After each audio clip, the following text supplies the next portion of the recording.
Magandang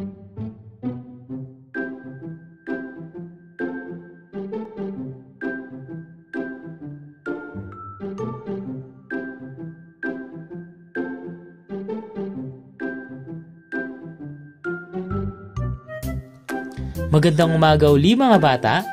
Muli-uli tayong nagkita-kita. Ako nga pala uli si Teacher Levy. At ngayong araw na ito ay may bago tayong matututunan. Ngayon naman ay maipapakilala ako sa inyo. Ang pangalan niya ay Pedro A. Cruz. Siya ay lalaki. Si Pedro ay 5 taong gulang at pinanganak noong January 4, 2015. Si Pedro ay mahilig kumain at maglaro. May mga gusto at hindi gusto siyang pagkain at bagay. Gustong-gusto ni Pedro ang spaghetti at cake dahil ito ay masarap. Gusto niya rin ang ubas at kalabasa dahil ito ay masustansya. Gusto niya rin ang mga laruang robot at sasakyan dahil ito ang kadalasan niyang nilalaro. Ayaw naman niya sa ahas at gagamba dahil takot siya dito. Ayaw niya rin sa kidlat at madilim, pati na rin sa amoy ng basura. Ayaw niya din sa kape dahil mapait ito at sa sili dahil ito ay maanghang.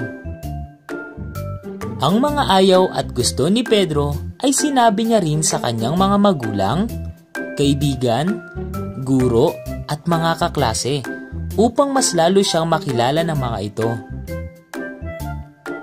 Kilala na natin si Pedro at alam na natin ang mga gusto at di niya gusto.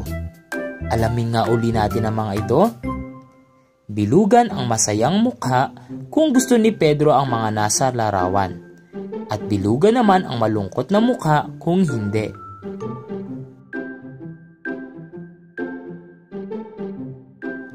Gusto ba ni Pedro ang spaghetti? Masayang mukha o malungkot na mukha? Tama, masayang mukha dahil gustong-gusto ni Pedro ang spaghetti. Gusto ba ni Pedro ang cake? Tama, gusto niya ito. Gusto ba ni Pedro ang ahas? Tama, ayaw niya nito, kaya binilugan natin ang malungkot na mukha. Gusto ba ni Pedro ang laruang robot? Tama, gusto niya ito. Gusto ba ni Pedro ang kalabasa? Tama, gusto niya rin ang kalabasa. Gusto ba ni Pedro ang kidlat? Tama, ayaw niya ng kidlat.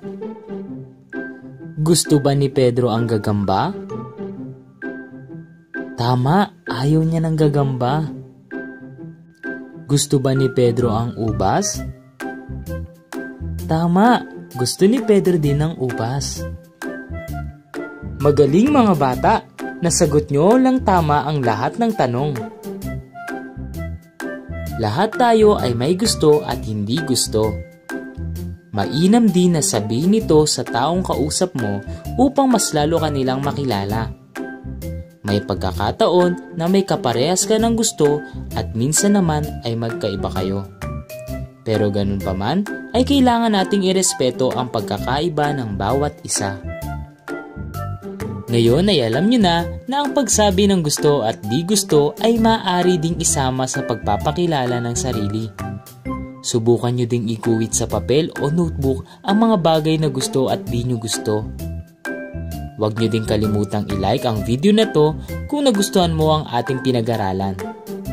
Muli, ako po si Teacher Levy na nagsasabing, kung may natutunan ka, ngumiti ka.